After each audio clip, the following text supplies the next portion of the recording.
अनंत उपकारी बोधि प्रदाता पूज्य विराट गुरुदेव को भाववंदन। सृष्टि के समस्त षट जीव निकाय का आभार। जय हो। ज्ञान पंचमी, श्रुत पंचमी, ज्ञान आराधना का दिन, सरस्वती आराधना का दिन। कहते हैं सरस्वती कला की, ज्ञान की देवी है और हम सब इस एक दिन श्रुत आराधना करते हैं, यानी श्रुत की देवी, ज्ञान की देवी सरस्वती की आराधना करते हैं। लेकिन प्रश्न उठता है कि क्या मात्र इस एक दिन पीले वस्त्र पहन लेने से, सरस्वती मंत्र जाप कर लेने से या सरस्वती माँ की पूजा कर लेने से हमारे भीतर ज्ञान प्रस्फुटित हो सकता है या हमारे भीतर ज्ञान उजागर हो सकता है? ज्ञान है क्या? हमारी आत्मा सहज ज्ञानमयी है। हम प्रति क्षण ज्ञान का उपार्जन कर रहे हैं, ज्ञान की आराधना कर रहे हैं।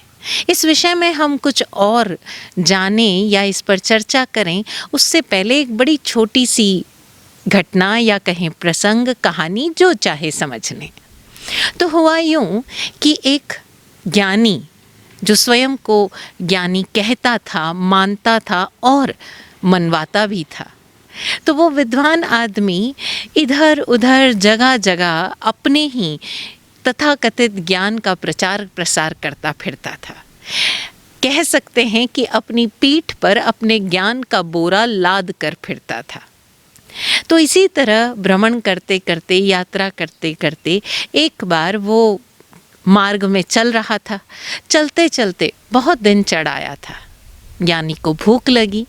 अभी देखा कि जो उसका गंतव्य है वो काफ़ी दूर है। खैर चलते चलते उसे रास्ते में किसी सड़क किनारे कुछ पेड़ों के झुरमुट में एक बुढ़िया रोटी पकाने की तैयारी करते हुए दिखी। ज्ञानी था, विद्वान था और ये उसके पूरे बॉडी लैंग्वेज से, उसके बॉडी पोस्चर से झलकता था। तो वो उस बुढ़िया के पास पहुंचा, उस वृद्धा माँ के पास पहुंचा और कहने लगा, माँ बड़ी भूख लगी है, क्या मुझे एक रोटी मिलेगी? उसने बड़े विनयपूर्वक ये बात पूछी थी। तो उस वृद्धा माँ ने कहा, अरे एक क्यों, भरपेट खाओ। खैर उस ज्ञानी को लगा कि इस वृद्धा माँ की जो हालत है वो ऐसी नहीं दिख रही है कि इसके पास खूब अन्न धन होगा, और उसे अपने ज्ञान पर बड़ा अभिमान भी था। तो उसने अपनी जेबें टटोली और कहा, माँ मेरे पास तुम्हें देने के लिए कुछ है तो नहीं, लेकिन हाँ इसके बदले में मैं तुम्हें ज्ञान दे सकूँगा। अब वृद्धा ने फिर उसे ऊपर से नीचे तक बड़े गौर से देखा और मुस्कुराते हुए कहा, पहले भरपेट खा लो, और ज़्यादा ज्ञान का तो मैं क्या करूँगी, मेरे तो बाल पक चले हैं। तुम ऐसा करना, मुझे बस एक सवाल का जवाब दे देना। खैर उस वृद्धा ने बड़े प्रेम पूर्वक उस ज्ञानी को, उस विद्वान को भोजन कराया। उसने भरपेट रोटी खाई। उसके बाद उसने पूछा, बताओ माँ क्या सवाल है तुम्हारा? उस वृद्धा ने बड़े मुस्कुराते हुए उससे कहा, अच्छा मुझे ये बताओ, तुमने ये जो अभी अभी रोटी खाई है, ये तुमने अपने भूत के मन से खाई है, भविष्य के मन से खाई है या वर्तमान के मन से खाई है? अब वृद्धा तो इतना कहकर अपना सारा चूल्हा चौका समेटने में लग गई। उस विद्वान ने अपना सर खुजाया, एक तरह से अपने पीठ पर जो ज्ञान का बोरा लादा हुआ था उसमें से सारे पोथी पन्ने निकाल लिए और पलटने लगा। प्रतीकात्मक है, ऐसा नहीं है कि वो सारी पुस्तकें साथ लेके चलता था। कहने का अर्थ सिर्फ इतना है कि उसने अपने दिमाग में सब कुछ पलट डाला। जो कुछ उसने सीखा पढ़ा था, सारे शास्त्र, सारी किताबें, जो कुछ सुना पढ़ा, जमा जमाया था उसके दिमाग में, उसके मति में, उसने सब कुछ खंगाल डाला। लेकिन इस प्रश्न का तो जवाब मिला ही नहीं। वृद्धा तब तक अपना चूल्हा चौका समेट चुकी थी और उसे अब अपने काम की तरफ आगे बढ़ना था, जो भी उसको काम था। उसने कहा, लगता है तुम इसका सवाल का जवाब ढूंढ ही नहीं पाओगे। अब उस विद्वान को काटो तो खून नहीं। उसे तो लगता था वो तो तमाम ज्ञान का भंडार है और वो तो किसी को भी निरुत्तर कर सकता है। लेकिन आज एक बिल्कुल अनपढ़ सी दिखने वाली वृद्धा माँ ने उसको निरुत्तर कर दिया। वो कुछ बोलने ही वाला था, उससे पहले उस वृद्धा ने कहा, रहने ही दो तुम, अब तक तुम्हारे जितना समय नहीं है मेरे पास। अरे भाई, तुम हर चीज़ का जवाब अपने उस ज्ञान के बोरे में क्यों ढूंढते हो? हर चीज़ को इतना ज़्यादा कॉम्प्लेक्स, इतना ज़्यादा क्यों उलझाते हो? इसका जवाब तो सहज था। तुमने रोटी अपने मुंह से खाइए, अपने शरीर से खाइए, जिससे तुम्हारा पेट पचाएगा। क्या मन भी कभी रोटी खाता है? और इतना कहकर वो वृद्धा आगे बढ़ चली। इस पूरे प्रसंग का अर्थ सिर्फ इतना है कि ज्ञान हमें कभी उलझाता नहीं है, ज्ञान हमें सहज बनाता है। ज्ञान कभी भी हमारे भीतर मान को प्रश्रय नहीं देगा। जैसे जैसे अज्ञान का अंधकार छटता चला जाएगा, ज्ञान प्रस्फुटित होगा, वैसे वैसे व्यक्ति सरल बनता जाएगा। अब अंदर बाहर एक होता जाएगा, क्योंकि जो कुछ उसने अपने आसपास के वातावरण से, अपने गुरुजनों के, ज्ञानियों के श्रीमुख से, किताबों से जो कुछ सीखा है, जाना है, whatever he has perceived has become a part of his life। अब वो चीज़ उसके व्यवहार में, उसके भीतर अंतरतम तक रच बस गई है। उस ज्ञान को, उस जानकारी को, उन बोलों को, उस वाणी को उसने अपने जीवन में ढाल लिया है। उसके अनुभव में वो चीज़ घुल मिल गई है और इसलिए व्यक्ति सहज होगा। लेकिन यहाँ पर होता उल्टा है। अक्सर हम अगर अपने आसपास नज़र दौड़ाएं तो होता उल्टा है। होता ये है कि हम लोग इधर उधर, आजकल तो गूगल का ज़माना है, सभी कोई गूगल ज्ञानी बने हुए हैं। व्हाट्सएप, यूट्यूब और न जाने कितने कितने गूगल के माध्यम से हम हर तरफ की जानकारियां बटोरते जाते हैं और उन जानकारियों का एक डेटा बेस अपने दिमाग में बनाते चले जाते हैं। अपने इस माइंड की हार्ड डिस्क में हमने उस डेटा बेस को इतना प्रिजर्व कर लिया है, इतना सिक्योर कर लिया है और समय समय पर हम वो फाइलें खोलते चले जाते हैं। अब यहाँ तक भी बात ठीक है, क्योंकि हर इंसान का स्वभाव है, हर जीव का स्वभाव है जानना। हर व्यक्ति क्यूरियस है, जिज्ञासु है और जिज्ञासा उसे सहज रूप से प्रेरित करती है कि वो चारों तरफ से जो मिल रहा है उसे ग्रहण करे। चूक ये हो जाती है कि वो सिर्फ ग्रहण करता जाता है, उस डेटाबेस को सिर्फ बढ़ाता चला जाता है, लेकिन उसे अपने अनुभव की कसौटी पर कभी भी परखता नहीं, उसे अपने जीवन व्यवहार में कभी ढालता ही नहीं। और धीरे धीरे ये सारी जानकारियाँ ज्ञान के रूप में परिवर्तित होने की बजाय उसकी अपनी मान्यताओं के रूप में परिवर्तित हो जाती है। और देखा जाए तो जब तक ये सारी जानकारियाँ सिर्फ शब्द रूप में हमारे भीतर रहेगी, तब तब वो हमारे अहम को बढ़ाएगी, हमारी मान्यताओं को बढ़ाएगी। और फिर जब कोई दूसरा व्यक्ति किसी भी रूप में, चाहे वो मान्यता के रूप में या अपने ज्ञान के रूप में, उस विषय से संबंधित किसी और आयाम से कोई बात कहेगा तो व्यक्ति जजमेंटल हो जाएगा। वो फिर अपनी ही मान्यता और धारणा पर अड़ा रहेगा और इस अड़े रहने के कारण व्यक्ति के बीच में कई बार वैर विरोध पैदा हो जाते हैं, संप्रदायवाद, मत पैदा हो जाते हैं। और ये ज्ञान, तथाकथित ज्ञान, व्यक्ति को सहज बनाने की बजाय उलझाता चला जाता है, व्यक्ति को ऊर्ध्वगामी बनाने की बजाय उसे अधोगामी बना देता है। क्योंकि सभी को डर है अपनी मान्यता के छिन जाने का, अपनी मान्यता के खंडित होने का, अपनी मान्यता के विरोध का, और अपनी मान्यता को वो अपनी इमेज बना लेता है। और इसी कारण ये सारे झगड़े, ये सारे मत मतांतर, संप्रदाय पैदा होते चले जाते हैं। हम ज़रा समझें कि हर व्यक्ति देश, काल, पात्र, भाव के अनुसार और अपनी, सबसे ज़्यादा ज़रूरी, अपनी योग्यता के अनुसार हर तथाकथित जानकारी को परसीव करता है, उसे अपने भीतर मैनिफेस्ट करता है, यानी उसके जीवन व्यवहार में, उसकी सोच में वो ज्ञान किस रूप में, किस स्वरूप में परिवर्तित होकर किस रूप में अभिव्यक्त होगा, ये कोई नहीं जानता। क्योंकि हर जीव भिन्न है, उसकी ग्रहण क्षमता, उसकी ग्राह्य क्षमता भी अलग है और उसकी अभिव्यक्ति क्षमता भी अलग है।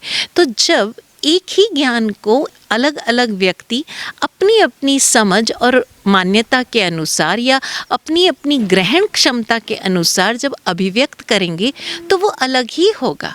और यहाँ एक और बात गौर करने लायक है कि व्यक्ति आज जिस रूप में, जिस चीज़ को या हम कहें ज्ञान को अपने भीतर प्रश्रय दे रहा है, अपने बुद्धि में, अपनी पांचों इंद्रियों से जिस प्रकार जज्ब कर रहा है, समय के अनुसार जैसे जैसे वो मैच्योर होता जाएगा, जैसे जैसे उम्र के अनुभव के हिसाब से वो बढ़ता चला जाएगा, वैसे वैसे वो अंधकार की धुंध, वो अज्ञान की धुंध छटती चली जाएगी और फिर ज्ञान का आलोक कुछ और अधिक प्रकाशित होगा। अब ऐसे में जिस तरह वो उस ज्ञान को कल तक अभिव्यक्त कर रहा था, हो सकता है आज वो जिस रूप में अभिव्यक्त करे उसमें बदलाव आएगा।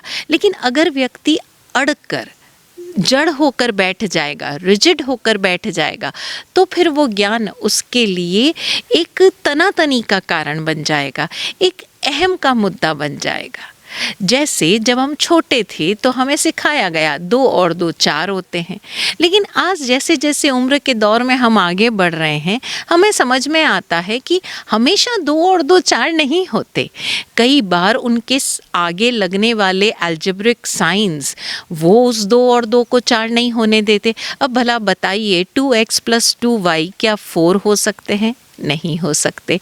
उसी तरह से -2 + 2 0 हो सकता है, या हम कहें 2 आम और 2 केले 4 नहीं हो सकते। तो 2 और 2 हमेशा ही 4 हो, हर सूरत में ही 4 हो, ऐसा नहीं होता। जैसे जैसे हमारे ज्ञान के अलग अलग आयाम हमारे सामने खुलते चले जाएंगे, वैसे वैसे उसके परिणाम और वो जो ज्ञान का मैनिफेस्टेशन है हमारे भीतर, वो अलग अलग होता जाएगा। और देश काल पात्र भाव के अनुसार ज्ञान का स्वरूप विविध रूपा होता चला जाएगा। ज्ञान को किसी एक शब्द में या किसी एक भाषा में नहीं बांधा जा सकता, और उन शब्दों और भाषाओं में ज्ञान अभिव्यक्त हो सकता है, बांधा नहीं जा सकता, सीमित नहीं किया जा सकता। लेकिन हमारी परेशानी ये है कि आज चारों तरफ, चाहे हम धर्म के क्षेत्र में देखें, चाहे एकेडमिक्स में, बिजनेस में, घर परिवार में, डे टू डे लाइफस्टाइल में देखें, कि हम मात्र शब्दों पर अटक कर रह जाते हैं कि जिस तरह मैं कह रहा हूँ सामने वाला व्यक्ति उस तरह से नहीं कह रहा, और इसी बात पर हम एक दूसरे का अपमान करते चले जाते हैं। और यही हमारे ज्ञान का सबसे बड़ा अवरोध सिद्ध होता है, यही हमारी ज्ञान यात्रा का सबसे बड़ा बाधक सिद्ध होता है, क्योंकि हम सामने वाले व्यक्ति की बात तो सुन ही नहीं रहे, सामने वाले व्यक्ति को जानने का पेशेंस से हमारे भीतर नहीं है।